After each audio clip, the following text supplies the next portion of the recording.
Time now to jump into some of those headlines. It was chaos. It was mayhem. It was a scary sight yesterday on Highway 400 in Ontario. You can thank the snow squalls because of that. Thankfully, they have come to an end, but we're going to show you the video. Also, dramatic temperature turnaround.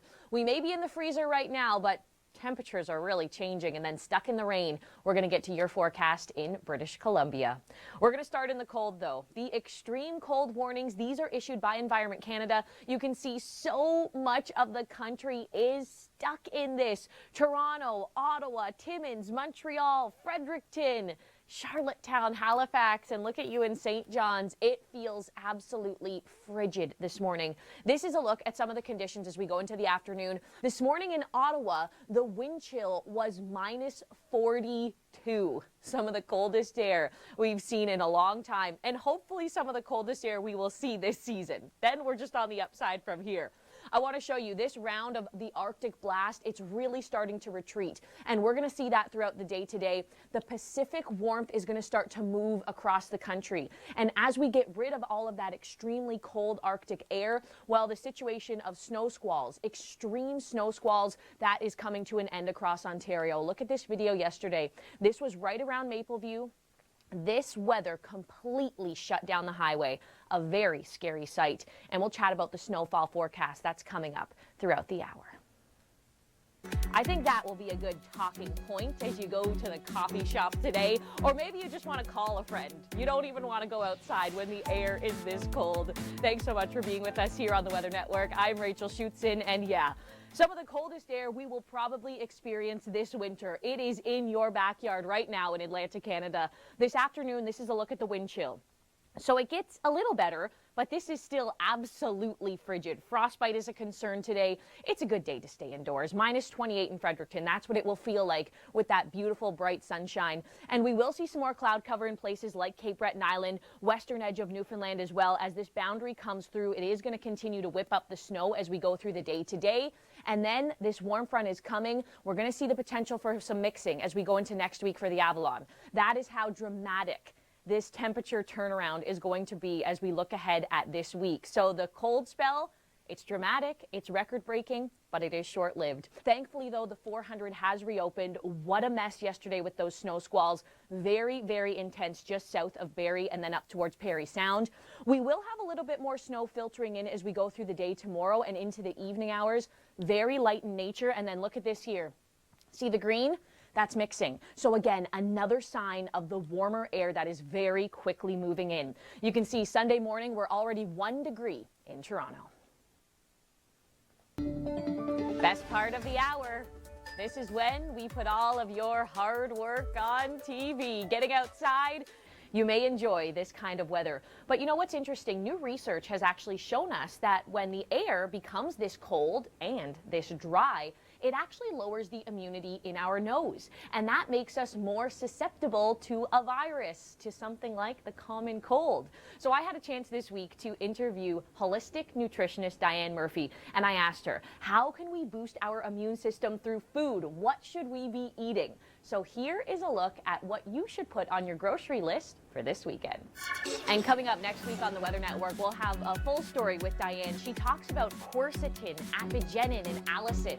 I've never heard of these before, but they are immune boosters. They help keep us healthy, just like zinc and vitamin D. I know my mom talks about that all the time. You get a sore throat, make sure you're taking your zinc. Eat an orange, too. I know I did that with my daughter this week when I saw some of those sniffles coming in after we experienced all of that cold air.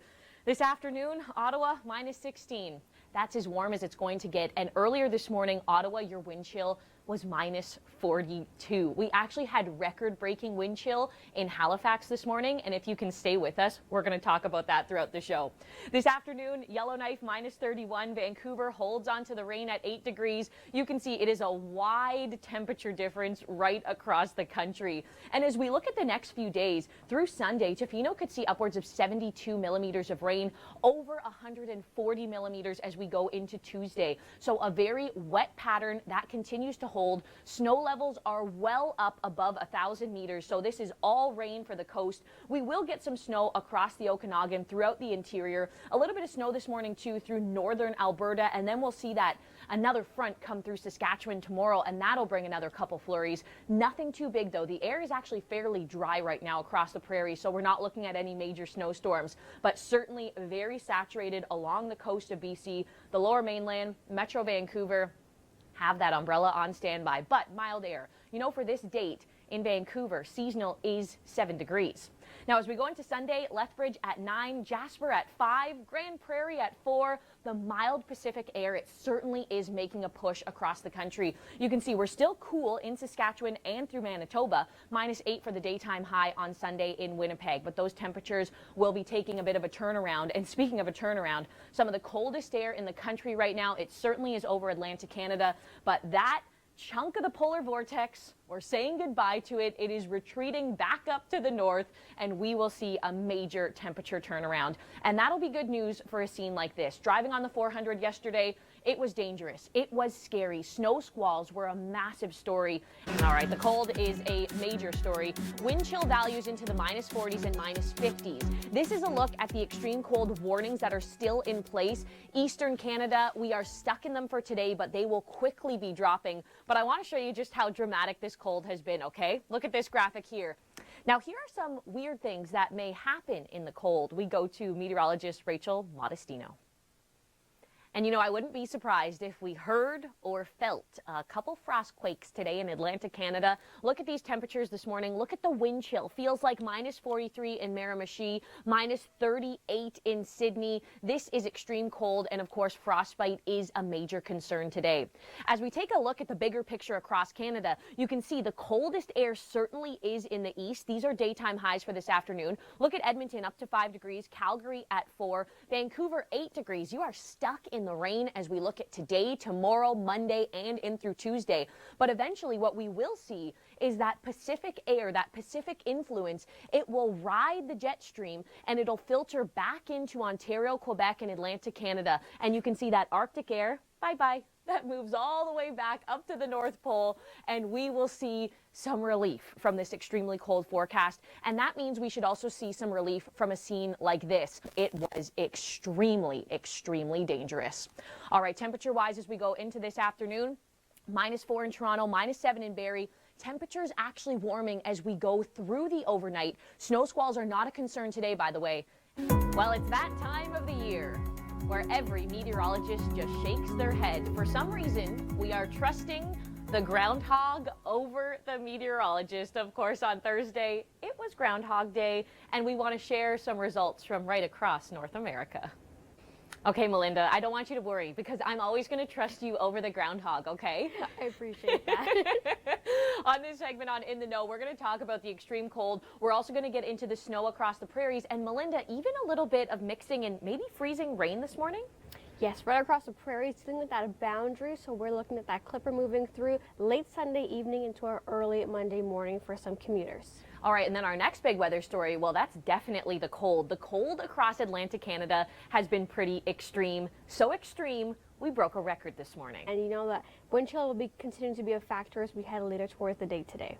Absolutely. Now, as we look at some of those wind chills from about 6 a.m. this morning, more of a break across the lower Great Lakes region, but as we head into our early Saturday morning as well, wind chill will still definitely be quite a factor. All right. Now, one thing that we're questioning is, could this wind chill bring any positivity? Could it do anything good? And of course, Nathan Coleman, he is able to find that silver lining. Could the wind chill, could this extreme cold help the tick population in Atlantic Canada? We'll go to Nate right now.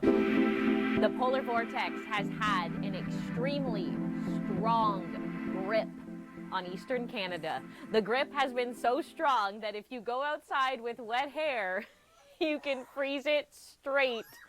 Listen to the kids in the background. Come inside, Mommy. I think they're getting a little concerned. Cold weather experiments. We love it. When you live in Canada, you have to embrace it, right?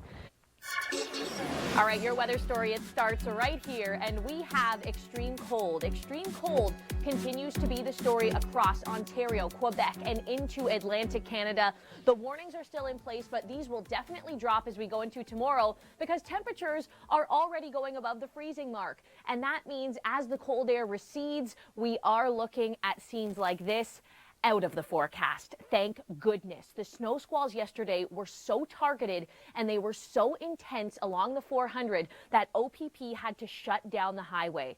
Imagine being stuck here. This was right around Mapleview on Highway 400. So as you're traveling north, that's right before you hit Barrie.